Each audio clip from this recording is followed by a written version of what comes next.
पता है कि हम इंटरनेट पर दिखाई गई हर चीज पर विश्वास नहीं करते, लेकिन हमारी टेक्स्ट बुक्स का क्या, जो हमें बचपन से रटाई जा रही है।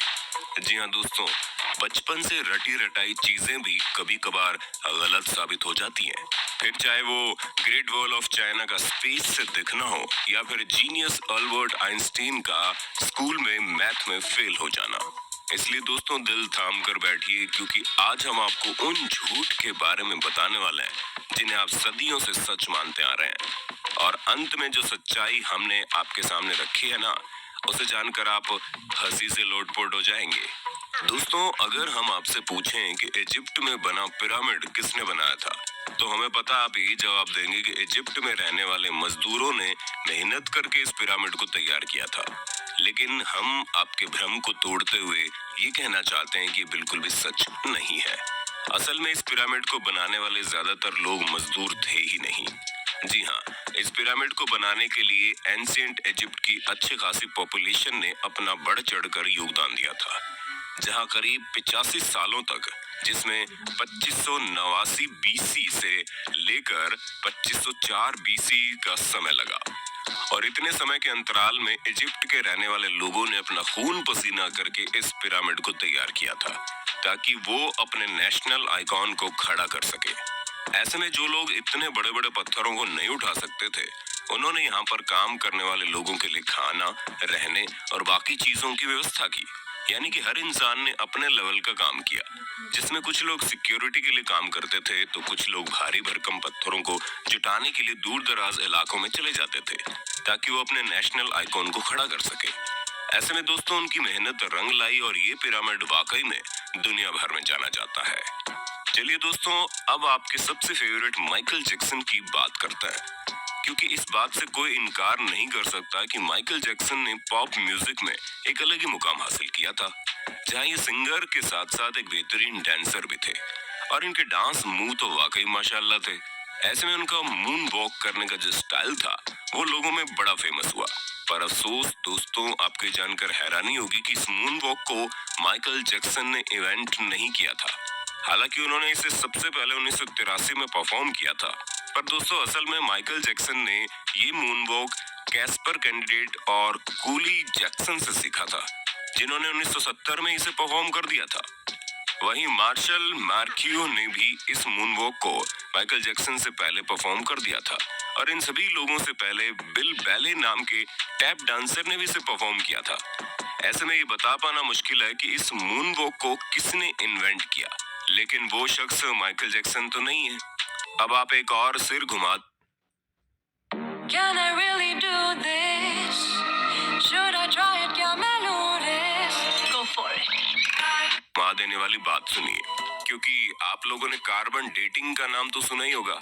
अरे नहीं दोस्तों, ये टिंडर में राइट लेफ्ट स्वाइप करने वाली डेटिंग नहीं है, बल्कि एक ऐसा मेथड है जिसके जरिए एटमॉस्फेयर में कार्बन डाइऑक्साइड के चेंज होने पर चीजों की असली उम्र बताई जा सकती है। ऐसे में आर्कियोलॉजिस्ट कार्बन डेटिंग का इस्तेमाल करके ये पता लगाते हैं कि उनके द्वारा खोजी गई चीजें कितनी पुरानी है। और इसी वजह से हम भी आपको जितनी भी चीजों की जानकारी देते हैं, उनकी उम्र कार्बन डेटिंग के हिसाब से ही होती है। और विलर्ड लिबी नाम के जिस प्रोफेसर ने कार्बन डेट्स का पता लगाया था, और इस काम के लिए उन्हें नोबेल प्राइज भी मिला था।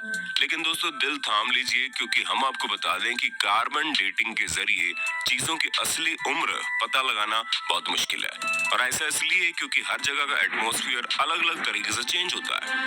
हालांकि कुछ हद तक चीजें सही जा सकती है, लेकिन अब आप खुद सोचिए कि दो प्लांट हो, जिनमें से एक अमेरिका में हो और एक ग्रीनलैंड में, तो जाहिर सी बात है कि टेम्परेचर इफेक्ट की वजह से दोनों की ग्रोथ में काफी डिफरेंस आएगा। इसी तरह से कार्बन डेटिंग का भी हिसाब किताब है। जी हाँ दोस्तों, जहाँ इस मॉन्स्टर की फोटो को न्यूज़पेपर में दिखाकर लोगों को हैरान करने में कोई कसर नहीं छोड़ी गई थी, और कई सारे लोग तो इस बात पर विश्वास भी कर बैठे थे कि सालों पहले गायब हो चुका ये क्रिएचर अब वापस से तहलका मचाने आ गया है। ऐसे में दोस्तों लॉक नेस को स्कॉटलैंड में देखे जाने की बात कही गई। इस तस्वीर को सबसे पहले रॉबर्ट केनेथ विल्सन ने 1934 में लोगों के सामने रखा। और करीब 60 सालों तक इनकी ली गई इस तस्वीर को सच्चा समझा जा रहा था। लेकिन वो कहते हैं ना कि झूठ के दिन 4, सच चले 1000 साल। हाँ दोस्तों, हमें पता है हमारी बनाई गई कहावत उतनी अच्छी नहीं है, लेकिन इस जगह पर बिल्कुल फिट बैठती है, क्योंकि 1994 में ये बात लोगों के सामने आ गई कि लॉक नेस मॉन्स्टर का जो शेप उस तस्वीर में था वो कुछ और नहीं बल्कि एक टॉय सबमरीन थी, जिसे पानी में इस तरह डाला गया था कि वो उस क्रिएचर की तरह दिखाई दे। और ऐसा मर्म्यूडेक नाम के जर्नलिस्ट ने किया था ताकि वो अपने न्यूज़पेपर से बदला ले सके, क्योंकि उनके न्यूज़पेपर ने लॉक नेस मॉन्स्टर के बारे में छापने की वजह से उन्हें बातें सुना दी थी। और इसी वजह से उन्होंने इतनी बड़ी कहानी रची जिसके चंगुल में दुनिया करीब 60 सालों तक थी। दोस्तों, जब आप दुनिया के अजूबों के बारे में सोचते होंगे तो आपके दिमाग में सबसे पहले क्या आता होगा? माचू पिच्चू, ताजमहल या ग्रेट वॉल ऑफ चाइना? लेकिन बाकी सबका तो ठीक है, लेकिन ग्रेट वॉल ऑफ चाइना के बारे में हम आपको बता दें कि इतना भी ग्रेट नहीं है कि स्पेस से दिखने लग जाए। जी हाँ दोस्तों, क्योंकि सच्चाई तो ये है कि इतना बड़ा भी नहीं है कि इसे हमारे एटमॉस्फेयर के बाहर किसी भी जगह से देखा जा सके, फिर चाहे वो मून ही क्यों ना हो, जो हमारे सबसे करीब है। और ये हम अपने मन से नहीं कह रहे, बल्कि खुद नासा ने इस बात को साबित किया है।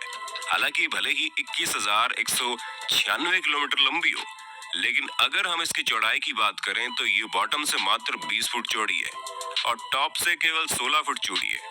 हम आपको बता दें कि ये अफवाह 1754 के आसपास शुरू हुई। ऐसे में ये चीज हमारे चांद पर पहुंचने और स्पेस में सैटेलाइट पहुंचाने से बहुत पहले की बात है। तो ये सिवाय अफवाह के और कुछ नहीं है। अब भले ही हर साल यहाँ पर करोड़ों की संख्या में लोग आते हो, लेकिन अफसोस वो चाइना की जिस दीवार पर खड़े होते हैं वो स्पेस से तो नहीं दिखती।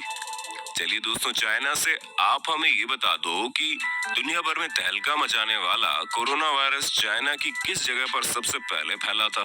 हमें पता है आपको जवाब पता होगा, इसलिए कमेंट बॉक्स में एक भी इंसान का जवाब छूटना नहीं चाहिए।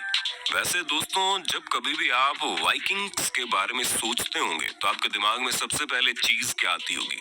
हमें पता है ज्यादातर लोगों को बड़े से जहाज का साइज और सींग निकले हुए हेलमेट याद आते होंगे, पर हम आपको बता दें ये दोनों ही चीजें झूठी है, जो कि हमारी मेन स्ट्रीम मीडिया द्वारा हमारे दिमाग में डाली गई।